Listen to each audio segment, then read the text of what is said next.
বন্ধুরা, আজ খুবই সুন্দর ও জাগ্রত একটা শিব মন্দির ঘুরে দেখাবো তোমাদের। নাম চন্দনেশ্বর শিব মন্দির। এখানে শ্রাবণ মাসে, শিবরাত্রিতে ও বিশেষ কিছু তিথিতে পুরো মন্দির চত্বরেই ভক্তদের উপচে পড়া ভিড় থাকে চোখে পড়ার মতন। যেখানে শিব মন্দিরের আশেপাশে আছে দুর্গা মন্দির, জগন্নাথ মন্দির সহ আরো বেশ কিছু মন্দির। চলো তাহলে এই চন্দনেশ্বর মন্দির সম্পর্কে যাবতীয় তথ্য সহ হর হর মহাদেব বলে ভিডিওটা একদম প্রথম থেকে শুরু করা যাক।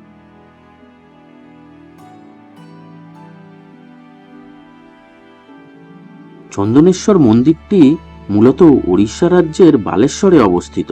তবে উড়িষ্যার নাম শুনে অনেক দূর মনে হলেও বাইক বা প্রাইভেট কারে করে 10 মিনিটেই এবং টোটো করে মাত্র 15 মিনিটেই নিউ দীঘা থেকে এই মন্দিরে পৌঁছানো যায়, কারণ দূরত্ব মাত্র 5 কিলোমিটার।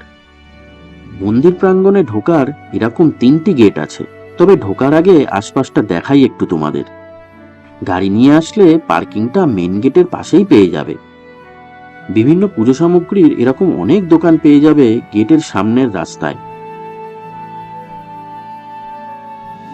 এবং একদম পাশেই আছে একদম নিরামিষ একটি ভোজনালয়। এখানে প্রতিটা গেট এত সুন্দর করে বানানো হয়েছে যে যারা ফার্স্ট টাইম এখানে আসবে তাদের নজর কাড়তে বাধ্য। এখানে একটু বলে রাখি, জুতো খুলে এই গেটগুলো দিয়ে প্রবেশ করতে হয়। তবে আমার চোখে কোনো নির্দিষ্ট জুতো রাখার জায়গা চোখে পড়েনি। গেটের সামনে মন্দিরের স্টাফ যারা থাকেন তাদের কাছেই জুতো রাখতে হবে 5 টাকা প্রতি জোড়া হিসাবে। এখানে তো অনেকগুলোই মন্দির আছে, দেখতেই পাচ্ছ। সবগুলোই এক এক করে ঘুরে দেখাবো তোমাদের।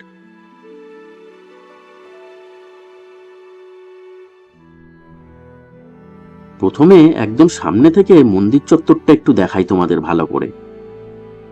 এই চন্দনেশ্বর মন্দির খোলা থাকে প্রতিদিন সকাল 6টা থেকে সন্ধে 6টা অবধি। মন্দিরের ডান দিকে আছে খুব সুন্দর একটা বাঁধানো পুকুর, নাম নীল পুকুর। দেখাই তোমাদের একটু। অনেকেই এখানে ডুব দিয়ে তারপর ভোলানাথের মাথায় জল ঢালে। আবার অনেকে এখানে এসে হাত পা ধুয়ে তারপর পুজো দিতে যায়। খুবই পবিত্র বলে মানা হয় এই পুকুরটাকে।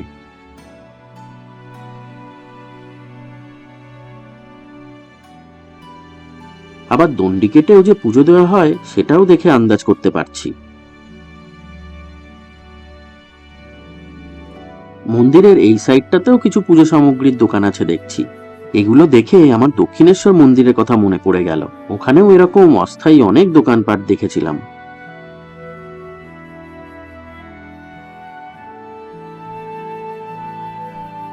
চলে এলাম মন্দিরের একটু পিছনের দিকটাতে। মূল গর্ভগৃহে ধূপকাঠি মোমবাতি জ্বালানো নিষেধ বলে এখানেই মূলত সবাই ধূপ মোম জ্বালায়, এবং পাশের এই পরিত্যক্ত কুয়ো ও পাশের একটি বটগাছেই মানত করার ধাগা বাঁধে। ডান দিকেরটা বাবা চন্দনেশ্বরের মন্দির এবং বাঁ দিকেরটা হলো নাট মন্দির। মূল মন্দিরে যাওয়ার আগে পাশেই এই দুর্গা ঠাকুরের মন্দিরটা একটু দেখো। দেখে মনে হলো দুর্গা মূর্তিটি পিতল বা কোনো মেটালের তৈরি।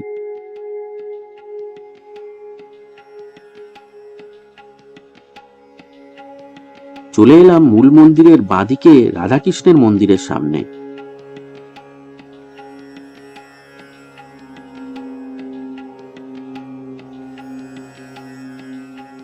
এর পাশে আছে জগন্নাথ দেবের মন্দির। জয় জগন্নাথ প্রভুর জয়। এর ঠিক পাশেই আছে মা মঙ্গলচণ্ডী ও গণেশ ঠাকুরের মন্দির।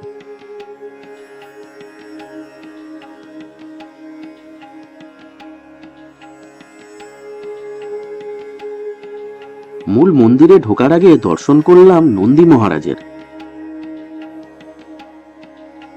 বাবা ভোলানাথকে গাঁজা ও কলকে দিয়েও প্রচুর ভক্ত পুজো দিয়েছেন, এখানে দেখেই বোঝা যাচ্ছে।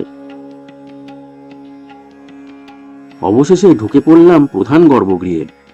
বাড়ি থেকে ফুল এনে বা মন্দিরের বাইরে থেকে কিনে সব রকম ভাবেই এখানে পুজো দেওয়া যায়। পুজোর ডালা শুরু হয় 51 টাকা থেকে। এখানে মূল শিবলিঙ্গটি প্রায় 18 ফুট নিচে অবস্থিত, তাই সেটি দেখা যায় না, শুধুমাত্র নাগ দেবতারই দর্শন পাওয়া যায়। এই মন্দির অঞ্চলটা একটা সময় বন জঙ্গলে ভরা ছিল। কথিত আছে এক ভক্ত স্বপ্নাদেশ পেয়ে একটি চন্দন গাছ ও একটি বেল গাছের পাশে মাটি থেকে প্রায় 18 ফুট নিচে বাবা ভোলানাথকে খুঁজে পান। চন্দন গাছের পাশে বাবার আবির্ভাব বলেই তখন থেকে নাম দেওয়া হয় বাবা চন্দনেশ্বর। খুবই জাগ্রত এই মন্দিরে শিবরাত্রিতে, শ্রাবণ মাসে, নীল ষষ্ঠীতে, নাগপঞ্চমীতে দূর দূরান্ত থেকে প্রচুর ভক্তের ভিড় হয় এখানে। পুজো দেওয়ার লাইনও পড়ে বিশাল। এছাড়া চৈত্র সংক্রান্তিতে এখানে বেশ বড় করে একটা বাৎসরিক মেলা হয়, চলে প্রায় 13 দিন ধরে। এই মন্দিরে মানসিক পুজো, অন্নপ্রাশন, গাজন সন্ন্যাসী, গাড়ি পুজো, ভিত পুজো সহ বহু রকমের পুজোর ব্যবস্থা আছে। এখানে কি হচ্ছে ঠিক বুঝলাম না, তবে মনে হলো দুই ভাইয়ের হয়তো পৈতে হচ্ছে। সঠিক কি হচ্ছে যদি কেউ বুঝে থাকো তাহলে একটু কমেন্ট করে জানিও। শুধু উড়িষ্যা থেকে নয়, এই মন্দিরটা নিউ দীঘার একদম কাছে হওয়াতে বাংলা থেকেও বহু মানুষ এই চন্দনেশ্বর মন্দিরে আসে সারা বছর ধরেই। এই সূত্রে বলে রাখি, দীঘার 10টি মন্দির নিয়ে আমি একটা স্পেশাল ভিডিও বানিয়েছি, ইচ্ছা হলে দেখতে পারো, নিচে লিঙ্কটা দিয়ে রাখলাম।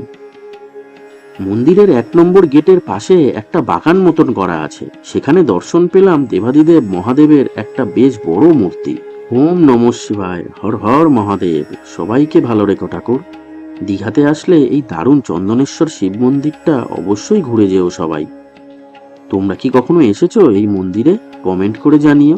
ভিডিওটা ভালো লাগলে একটা লাইক করে দিও আর শেয়ার করে দিও চেনা জানা সকলের সাথে। আর আজ প্রথমবার যারা আমার ভিডিও দেখছো তারা তো আশা করি এতক্ষণে চ্যানেলটাকে সাবস্ক্রাইব করেই নিয়েছো। আজকের মতো তাহলে টাটা।